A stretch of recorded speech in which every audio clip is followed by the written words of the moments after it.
the European Jew gets a windfall.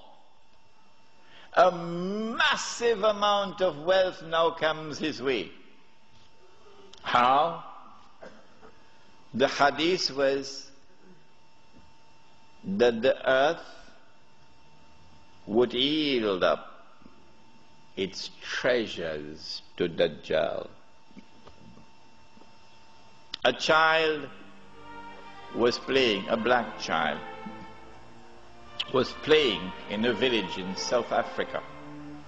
And this child, in the middle of the 19th century, found a big stone, glittering stone. Child took it home, showed it to the parents. Parents took it to the chief of the tribe. Chief of the tribe took it to the white commissioner. White commissioner sent it to Cape Town or Johannesburg, one of these places, to have it examined, and promptly came the reply that this was a huge diamond. You think that happened by accident? You're living in Disneyland. No, the stage was now set when the diamond was discovered. And so now the southern African region becomes a cluster of diamond and gold mines.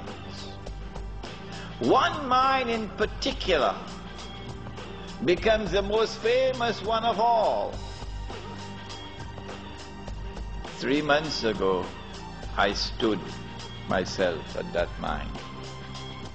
It was the biggest man-made hole in the world, in a town called Kimberley.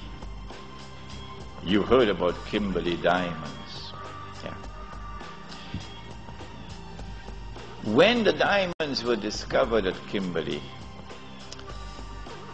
and in the surrounding areas, it was the biggest discovery of diamonds in history. Its history begins at Kimberley, South Africa in 1871. Until that year, mines had been few and diamonds truly rare, mostly from India and Brazil. But the Kimberley find was huge. From this, the largest man-made hole in the world, over 100 million pounds worth of diamonds have been recovered. Among those who rushed to make their fortunes were two young Englishmen. Charles Donnell Rudd, my great-grandfather, and Cecil Rhodes met here in October 1871.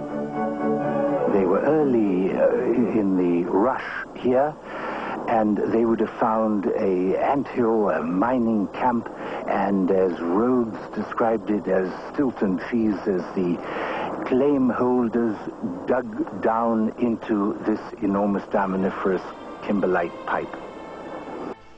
What the Jews did, using an Englishman who was not a Jew, Cecil John Rhodes, using him as the front man. They always use a front man, but they stood behind him, and they were able to manipulate the situation and gain control of the diamonds.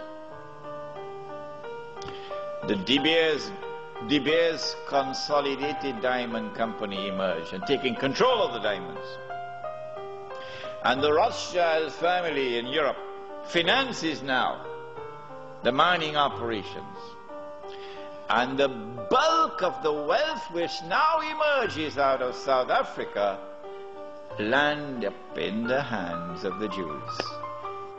And by 1880, he had amalgamated all the claim holders on his mine, the De Beers mine, and that began the amalgamation of all the diamond mines, and the formation of De Beers Consolidated Mines began in 1888. What Cecil Rhodes had launched was a diamond cartel. It was based on an earlier French scheme to monopolize copper, buying up mines, restricting supply, and raising prices. From its first headquarters in Kimberley, De Beers bought out almost every other large mine in South Africa. In 1914, the Kimberley mine was closed down. because it had yielded all that it could yield. The rest that now remained was just chicken feed. So they closed it down in 1914.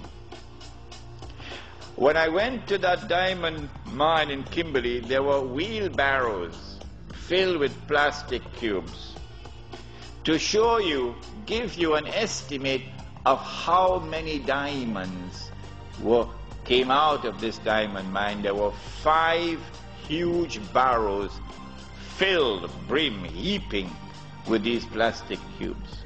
That's how many diamonds they got. And these were sold in the market, the international market, at the premium price because they cornered the market through the consolidated De Beers to establish a monopoly to ensure that the price would not come down. Because it is a virtual monopoly, De Beers cannot operate legally in the United States. All site holders must travel here to buy their rough gems, to a building known only as 17 Charterhouse Street.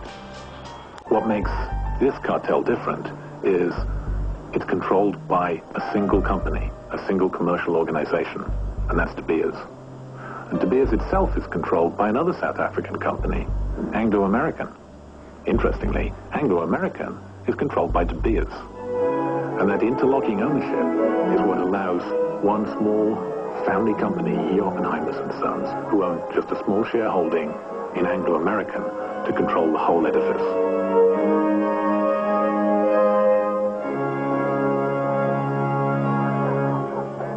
The European Jew now had amassed the maximum wealth he could amass at that period of time.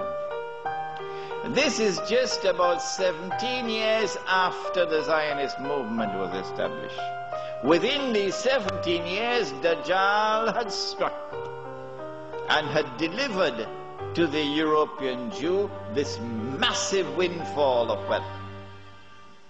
And so now they were ready in 1914 to move to the next stage.